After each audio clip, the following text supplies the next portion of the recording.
But you know who is blaming the murderer and not the system? An actual victim of the carnage. Cheyenne Fitzgerald is 16 years old. She lost her kidney as a result of her injuries. But the family, they say that she and the rest of them are still for Second Amendment rights. And small wonder, right? I mean, if you were just exposed to that level of violence and you were helpless, you were made a sitting duck, it seems logical that you'd look back and think, you know, maybe if I'd had a gun, if you could have given any of the people in that school something with which to defend themselves, what would it be? Would you give them a knife? Would you give them a pen? No. You'd want them to have the very same things that the police came in with. You know, good guys with guns stop bad guys with guns. And the moment they showed up, that guy offed himself. Now, the thing that gives anyone the same fighting chance, that's what you use. That's what you give someone. Gun control only disarms the victims. It does nothing to stop those who are hell-bent on murder. And perhaps people are just finally waking up to the idea that gun-free zones are really, well, I call them criminal protection areas. They make people targets. It's a place where murderers and terrorists alike can go. And they know that law-abiding citizens are defenseless. All of these have happened in gun-free zones every single time. And you know what the big thing that everybody is missing in this? Look back at Charleston, that murderer. That was a horrific, horrific massacre.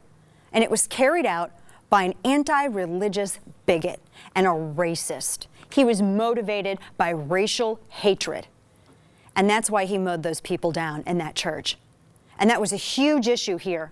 Everyone talked about it. We had big discussions about the Confederate flag and everything else, but, you know, this guy's evil. Now let's look at what happened in Oregon.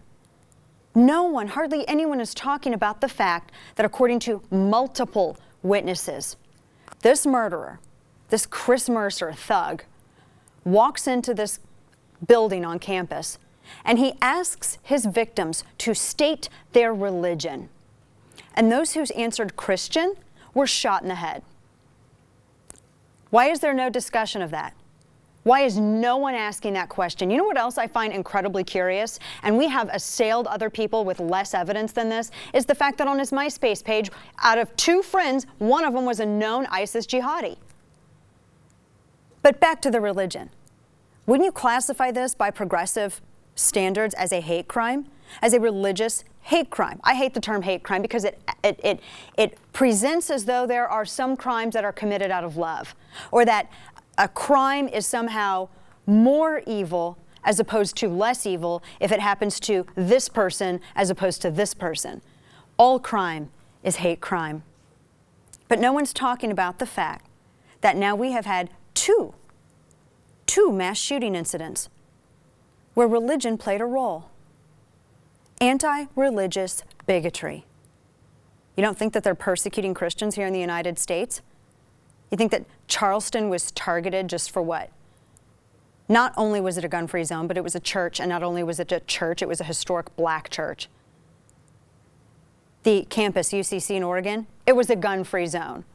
The campus did not allow firearms to be brought inside the building. It was their posted notice, and I have the screen cap of that on my website at danaradio.com, which I got last week.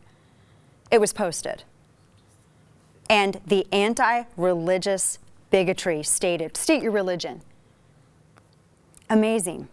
You know, we have heard everyone from the President of the United States, we've heard Vice President Biden, Hillary Clinton was opining about this over the weekend, and everyone is saying, well, we need more laws. We need some sensible, common sense solutions. Really, what law would have prevented this? Because they had the quote-unquote universal background checks. They had every quote-unquote sensible law that you could think to pass beyond confiscation. So what law would have worked? Why don't we just make committing crimes illegal?